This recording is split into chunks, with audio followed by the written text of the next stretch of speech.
અમારા એરિયામાં બહુ દારૂ વેચાય છે અને દારૂ જે વેચે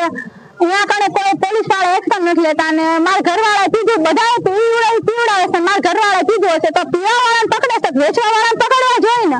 તો અહીંયા કણે હપ્તા લઈ લે છે હું અહીંયા ગઈ ને તો મારા ઘરવાળા લઈ જતા હતા તો મેં કીધું શું કારણે લઈ જાવ છો તો કે પીધેલા છે એટલે તમે કીધું હાલો જેને પીવડાવ્યો એના ઘરે હું તમને લઈ જાઉં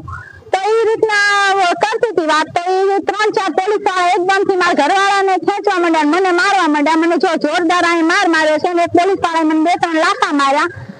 અને ઢળડી મને તો મેં કીધું કે તમે જ્યાં વેચો છો ત્યાં હાલો અને મેં પોલીસ વાળાને બાવડું પકડી ત્યાં લઈ જતી હતી મારા ઘરવાળાને લઈ જાઓ પણ આ જે વેચે છે એને તો તમે પકડો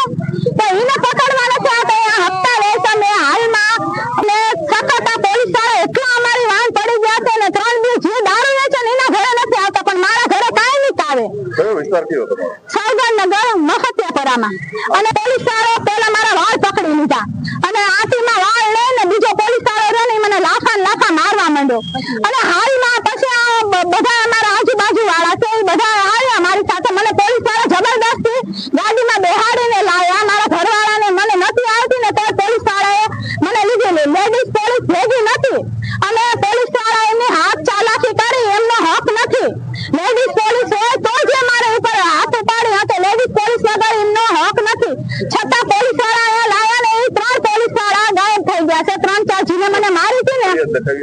એ લોકો ફરિયાદ નથી લેતા આ બધા મારી પાસે ફરિયાદ લેવા હતા મોટા સબ્જી પીએસઆઈ રહ્યા ને ત્યાં ઘણે આ લેડીઝો બધી મારી સાથે આવી હતી તો આ બધાને ધમકાવા માંડ્યા કે તમે કે આની ભેગો આવશો ને તો તમને બધાને કે હરીને લોકઅપમાં નાખવામાં આવશે કે મારી માંગણી છે કે દારૂ બંધ કરાવો અને જે 4 પોલીસ વાળા મને મારીને એને સસ્પેન્ડ કરો।